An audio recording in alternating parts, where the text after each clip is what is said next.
रास्ते में जो सज्जन पुरुष मिलते जा रहे हैं, अच्छे अच्छे लोग, राम जी उन सबको अटैच कर रहे हैं अपने से। अब दो भाई हैं तो सज्जनों का संगठित होना बहुत आवश्यक है। जब तक समाज का जो सज्जन वर्ग है, जब तक वो संगठित नहीं होगा, तब तक जो समाज में फैली रावणता है, इसका विनाश नहीं हो सकता है। आज के समाज की बड़ी विडंबना है ये कि बाकी सब संगठित हैं, कुली यूनियन, मजदूर यूनियन, बाकी सब संगठित हैं, लेकिन सज्जन यूनियन कोई बन नहीं पा रही है। हर सज्जन अपनी खिचड़ी अलग पका रहा है। हम तुमसे कमजोर हैं का, हम तुमसे कुछ कम हैं का, हम तुम्हारे में क्यों मिले तो हमारे में मिला हुआ है। सज्जन एक नहीं हो पा रहे, और उससे अधिक नुकसान समाज का होता है सज्जनों की निष्क्रियता से। जब सज्जन संगठित नहीं होते हैं और सक्रिय नहीं होते हैं तो समाज का बहुत नुकसान होता है। राम जी की कथा सिखाती है, अगर बुराई को खत्म करना चाहते हो समाज की रावणता को, तो जो सज्जन वर्ग के लोग हैं, दो वर्गों में समाज बटा हुआ है, दो वर्गों में। अगर आपसे पूछा जाए अभी कि समाज में जातियां कितनी हैं तो क्या बताओगे? अभी लिस्ट पूरी थमाओगे, कुर्मी, यादव, फलाना, जाट, अभी सिंह, ब्राह्मण, ठाकुर, 75 नाम गिनाओगे भी आप। लेकिन गीता में भगवान से पूछा गया कि जो मनुष्य हैं इनकी जातियां कितनी सब मिला करके। गीता में भगवान से पूछा अर्जुन ने, मनुष्यों की जातियां कितनी हैं सब मिला के? तो भगवान ने उत्तर दिया है केवल 2, बस केवल 2। अब हमारे यहाँ लिस्ट है पूरी जातियों की, ये बैकवर्ड, एससी, एसटी, फलाना फलाना। वोट के चक्कर में और जातियां बढ़ाई जा रही हैं। वोट के चक्कर में बहुत नुकसान समाज का लोग कर रहे हैं। जात जात को ऐसे भिड़ाया जा रहा है, लड़ाया जा रहा है कि सब हम लोग भाई भाई होके भी सब मरने मारने पर तुले हुए हैं। नेता तो ऊपर बैठे गेम खेल रहे हैं, वोट के लिए बैठे गेम चला रहे हैं, हम लोग टूट फूट के आपस में मरे जा रहे हैं। वहां गेम चलते हैं खाली वोट के लिए। खैर, जातियां केवल 2 हैं बस समाज में, पूरे मानव जात की। कौन कौन सी? गीता के अनुसार एक आसुरी प्रवृत्ति के लोग और दूसरे देवी प्रवृत्ति के लोग, बस यही तो 2 हैं। एक सज्जन, एक दुर्जन। एक सज्जन वर्ग समाज में, एक दुर्जन वर्ग है। अब उस ब्राह्मण ले लो, क्षत्रिय ले लो, ब्राह्मण में यही दो जातियां हैं। एक सज्जन ब्राह्मण, एक दुष्ट ब्राह्मण। एक सज्जन क्षत्रिय, एक दुर्जन क्षत्रिय। एक सज्जन वैश्य, एक दुष्ट वैश्य। एक सज्जन शूद्र, एक दुष्ट शूद्र। एक सज्जन मुसलमान, एक दुष्ट मुसलमान। क्या सब मुसलमान दुष्ट होते हैं क्या? सज्जन को नहीं होते हैं क्या? सज्जन भी बहुत मियाँ होता है। सज्जन कम से कम सक्रिय होकर रहे, संगठित होकर रहे, बड़ा काम हो सकता है। आप सुनेंगे अभी तो आगे कथा आएगी, वो एक राक्षसी थी लंकिनी। लंकिनी हनुमान जी को मिलेगी आगे भी। तो उसको मारना था तो हनुमान जी क्या क्या मारे थे? गदा आए, हाँ मुष्टिका। वाह बहन जी, मुठिका एक। अब कभी सोचा है मुठिका माने क्या होता? नहीं, ये तो खाली बात है। मुठिका माने होता है 5 अंगुलियों का संगठित हो जाना, इसको मुठिका कहते हैं। लंकिनी राक्षसी प्रवृत्ति की राक्षसी है, ठीक है ना। और समाज की दुष्प्रवृत्तियों को, राक्षसी प्रवृत्तियों को अगर धाराशायी करना है, दुष्ट प्रवृत्तियों को, तो फिर एक मुक्का समाज की व्यवस्था संभालने के लिए 4 जगह मनुष्यों को बांट दिया मैंने, समाज की व्यवस्था के लिए केवल। बस जो ज्ञान प्रधान लोग हैं ब्राह्मण वर्ग में आ गए, जो बल प्रधान लोग हैं वो क्षत्रिय हो गए, समाज की सुरक्षा संभाले। वो जो धन प्रधान लोग हैं वो वैश्य, वो समाज का पोषण करें, अपने व्यापार से, कृषि से समाज का पोषण करें। धन प्रधान लोग, तो नाम दे दिया गया। अब हम लोगों ने क्या किया? वो जहर घोल दिया कि ब्राह्मण ऊंचे होते हैं, क्षत्रिय ऊंचा नीचा कोई नहीं होता है। ऊंचा नीचा कोई कुछ नहीं होता है। अच्छा बताओ, नारायण जी लेटे हैं कि खड़े हैं? नारायण जी लेटे हैं कि खड़े खड़े कहीं पर? खड़े तो यहां देखो खड़े भी हैं, लेकिन अधिकतर इनका जो चित्र होता है, जो समाज की मान्यता है, वो लेटे हुए नारायण, लेटे हुए। हाँ, लेटे हुए बराबर मात्रा। अब आप वेद मंत्र पढ़िए। वेद मंत्र में लिखा है, ब्राह्मणों अस्य मुखम, ब्राह्मण उसका मुख है, क्षत्रिय उसकी भुजा है, वैश्य उसका पेट है, और शूद्र उसके चरण है। ठीक है, ये वेद मंत्र है, मेरा मंत्र नहीं। ब्राह्मणोऽस्य मुखम आसीद बाहु राजन्यः कृतः उरु पेट तद वैश्यः पदभ्याग्वं शूद्रो अजायत। अब देखो, अगर आदमी खड़ा खड़ा हो तो सिर ऊपर हो गया, भुजाएं थोड़ा नीचे हो गई, पेट थोड़ा और नीचे हो गया, पैर सबसे नीचे हो गए। अगर नारायण हमेशा लेटे रहते हैं, अब आदमी जब लेटा होता है तो जिस लेवल में उसका सिर होता है उसी लेवल में उसका पेट होता है, उसी लेवल में उसके हाथ होते हैं, उसी लेवल में उसके पाँव होते हैं, है ना। ये तो है नहीं कि अब आदमी लेटा है तो उसके पाँव नीचे हैं और खोपड़ी ऊपर है।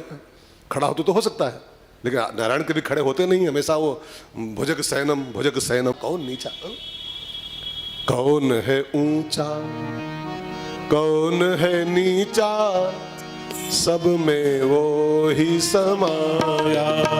कौन है ऊंचा, कौन है नीचा, सब में वो ही समाया।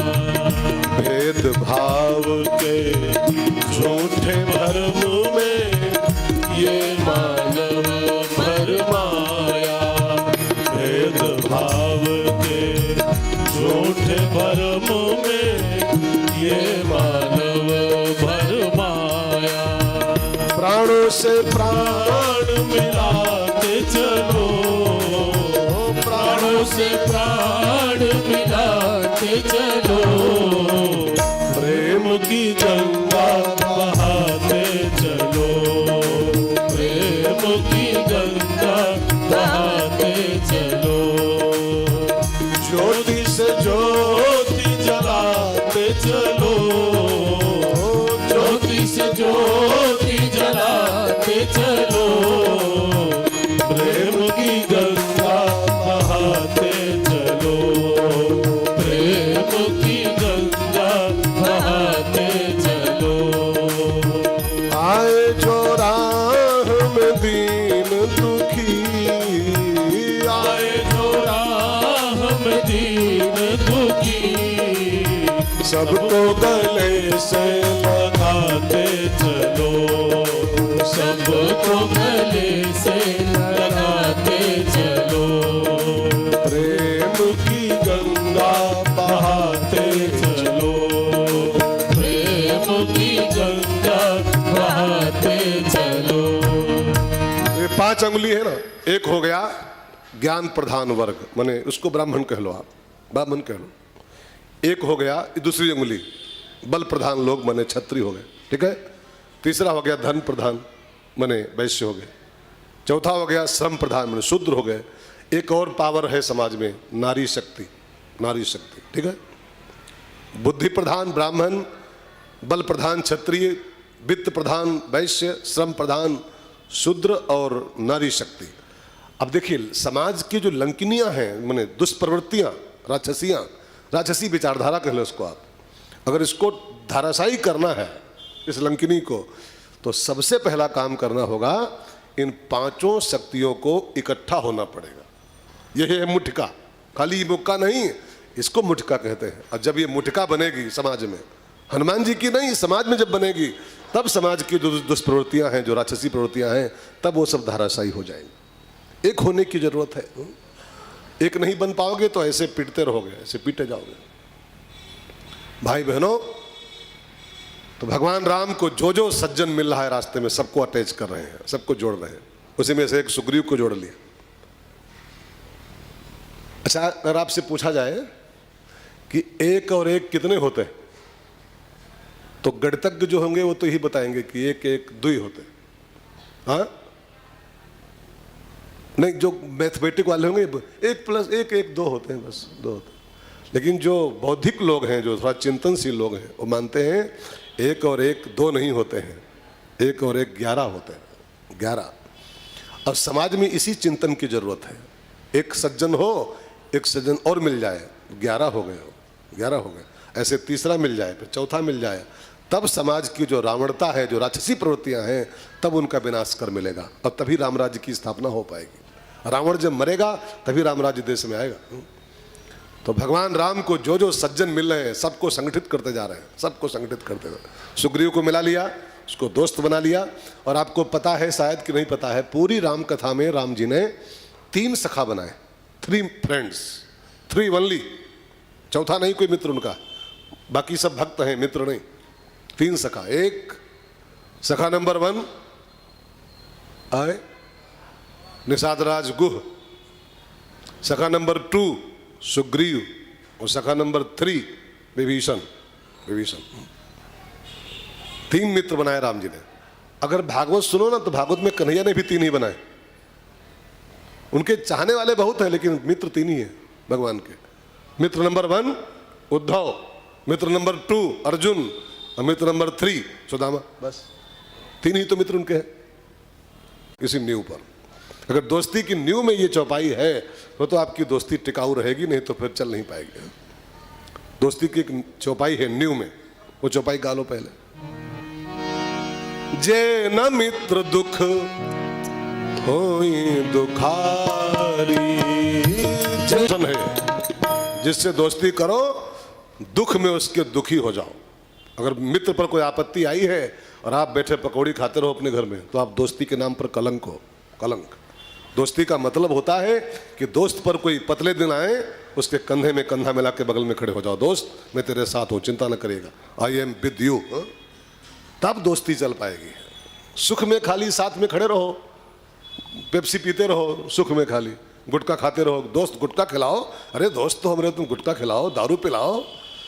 ये जो दोस्ती है ये बहुत दिन चलती नहीं। जब तक पैसा तब तक दोस्ती, पैसा खत्म दोस्ती खत्म। लेकिन दोस्ती का मूल ये नहीं है कि स्वार्थ में दोस्ती करो। दोस्ती का मूल है मित्र के दुख में उसके कंधे में कंधा मिला दो, बगल में खड़े हो जाओ। तो भगवान को लगा अब दोस्त बना ही लिया है तो दोस्ती का सिद्धांत भी फॉलो करें, इसका दुख मिटाएं सुग्रीव का। और सुग्रीव का दुख क्या था? सुग्रीव का दुख उसका सगा बड़ा भाई था। कभी कभी भाई भी दुख बन जाता है यार। किसी किसी की बीवी दुख बन जाती। दशरथ जी का दुख कौन था? आए कभी कभी बीवी ही बन के त्रिशूल घुस जाती है छाती में। और खाली बीवी नहीं, कहीं कहीं पति बड़ा दुखदाई होता है। किसी किसी का तो पति उसको जीना आराम करता है, किसी किसी भाई, किसी किसी पड़ोसी दुख होता है उसके लिए। तो सुग्रीव का दुख उसका भाई ही था बड़ा वाला, बाली। बाली की त्रास कपीस बसे गिरि जात महाप्रभु पंथ निहारो, चौकी महामुनि साप दियो तब चाहिए का। कुछ यही कहे? हाँ, कुछ हम भूल जाए तो संभाल लीजिएगा, समझिए। आगे क्या है?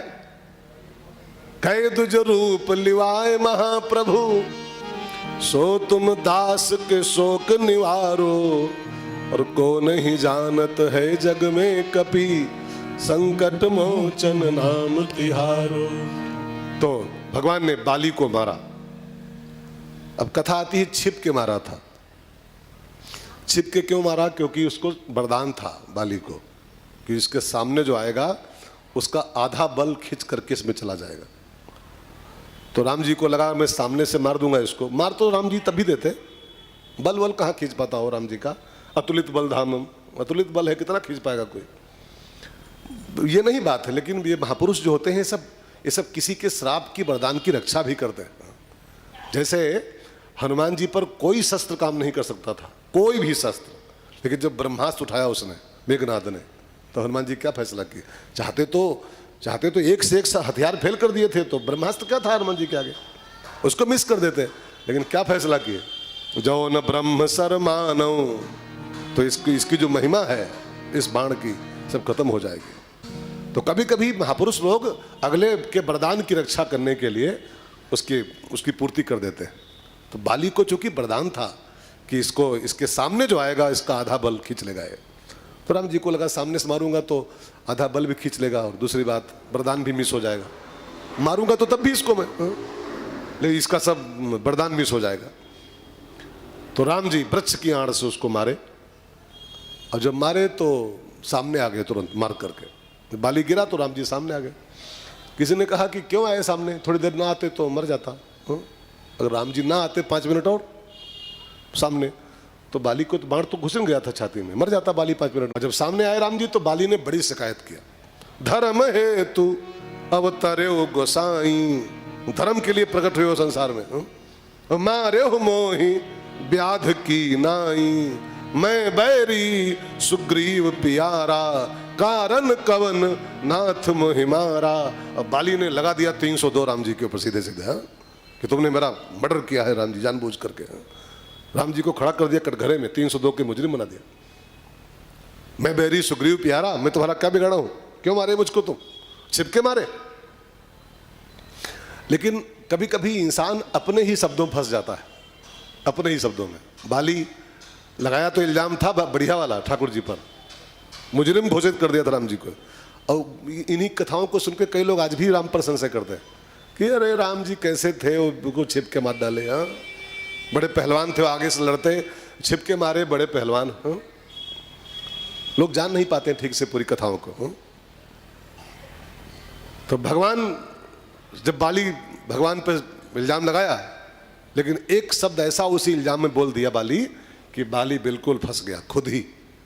उसने कहा ना, धर्म है तो अवतरो गोसाई। मैंने सुना है कि तुम धर्म की स्थापना के लिए अवतरित हुए हो, धर्म है तो अवतरो गोसाई। और मारे मोह, तुम्हारा मैं क्या बिगाड़ा हूं, क्यों मारे मुझको तुम। तो बाली से भगवान ने कहा, तुम सही बोल रहे हो जो बोले हो, मैं धर्म की स्थापना के लिए प्रकट हुआ हूं, पक्का जानते हो। तो बिल्कुल पक्का, आपने कई बार कहा है, धर्म संस्थापनार्थाय संभवामी युगे युगे, धर्म की स्थापना के लिए मैं आता हूं। तब भगवान ने कहा, बाली अब तू फंस गया, अब मेरा केस खारिज, तू स्वयं फंस गया अपने शब्दों में। अगर मैं धर्म की स्थापना के लिए प्रकट हुआ हूं, तो गीता में ठीक से पढ़ो, लिखा है धर्म की स्थापना के लिए परमात्मा को 2 काम और करने पड़ते हैं। धर्म संस्थापना है तो नंबर 3 का काम है, उसके पहले 2 काम और करने पड़ते हैं। कौन कौन से? परित्राणाय साधूनाम, ये तब पूरा सूत्र बनेगा है। धर्म संस्थापना, पापी को मारा, दुष्टों का विनाश करना भी धर्म स्थापना का एक अंग है। मैंने उसके धर्म स्थापना नहीं हो सकती, मैंने एक दुष्ट को मारा है, एक पापी को मारा है, तो उसको नहीं मारा। तो बाली ने कहा, कौन सा पाप किया मैंने? कहा, अपना पाप अगर याद आ जाए तो इंसान साधु हो जाएगा। अपना पाप याद है कहाँ आता है इंसान को? अपने अपने जीवन को चेक करो। अगर आपसे पूछे कोई पाप आप करते हो, भगिनी सुत नारी, अनुज बधू भगिनी सुत नारी, सुनो 60 कन्या समय चारी, सुनु 60 कन्या समय चारी, इन्हीं कुदृष्टि बिलोकई जोई, इन्हीं कुदृष्टि बिलोकई जोई, ताहि बधे कछु पाप न होई, ताहि भजे कछु पाप न होई। 4 स्त्रियों को, नहीं नहीं, देवरानी तो जेठानी की होगी यार, तो हद है।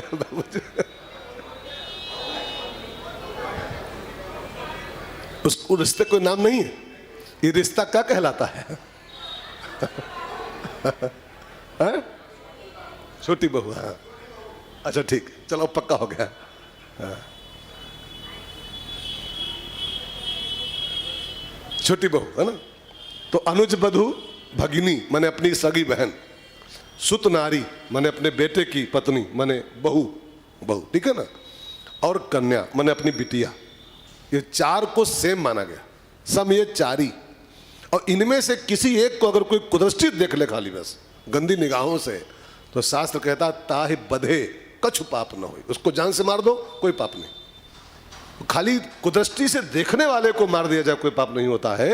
अब तू तो अपने छोटे भाई की पत्नी को घर में रखे हुए, उसको तो भोग रहा है।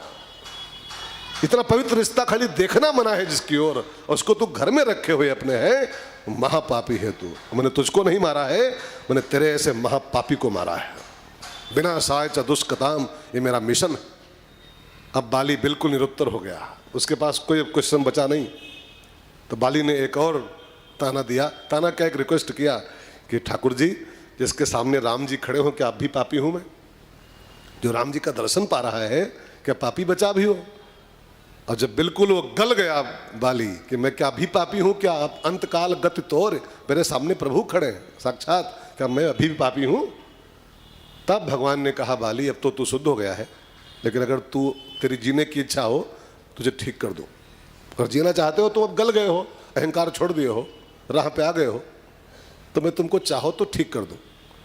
तो बाली ने कहा सरकार अब क्या जी के बनाएंगे, जिसका एक दर्शन ही केवल काफी। दर्शन छोड़ो, दर्शन नहीं, जन्म जन्म जिसका नाम ही आना मुश्किल पड़ता है वो मेरे सामने खड़ा है मरते समय, और मैं देह रखूं, ठाकुर जी मुझे विदा करो। लेकिन बाली बिल्कुल जब मरना शुरू हुआ, उसके प्राण निकलने शुरू हुए, उसी समय उसका लड़का उसके सामने आ गया। बाली का एक लड़का था, उसका नाम था अंगद, खेल रहा था, अभी 12-13 साल का रहा होगा। वो आ गया, जब सुना मेरे पापा की डेथ हो रही है तो भागा भगाया। अब बाली ने आंसू भरी आंखों से अंगद की ओर देखा मरने के पहले, और राम जी से बोला ठाकुर जी अगर एक काम मेरा हो जाए तो मैं चैन से मर सकूं। क्या? तो बाली ने अपने अंगद का हाथ पकड़ा और राम जी की ओर बढ़ाया, ठाकुर जी यह तनयमम, ये मेरा बेटा है, यह तनयमम सम विनय बल कल्याण प्रद प्रभु लीजिए, गहि बाह सुर नर नाह आपन दास अंगद ने बाली के सामने ही अंगद को थाम लिया कि अब चिंता ना कर तू बाली, आज से इसका पिता मैं हो गया, इसका चाचा सुग्रीव रहेगा, इसका बाप आज से राम हो जाएगा, चिंता ना करिएगा। बस बाली ने धक्क से अपने प्राण छोड़ दिए और बिना किसी कष्ट के बाली का प्रस्थान हो गया, चैन से मर गया बाली। बाली माने होता है बाप एक अर्थ में, और चैन से वही बाप मर सकता है जिसका बेटा राम से अटैच हो जाए। अगर चैन से मरना चाहते हो, आप सब भी बाप ही माँ बाप ही हो, अगर चैन से मरने की ख्वाहिश हो, चैन से जीने की ख्वाहिश हो और चैन से मरने की ख्वाहिश हो, तो फिर अपने बच्चों को राम से अटैच कीजिए। राम माने संस्कार, राम माने मर्यादाएं, राम माने धर्म, राम माने सत्य। और जो अपनी संतानों को राम से जोड़ दिया है, धर्म से अटैच कर दिया है, वही चैन से मर पाएगा।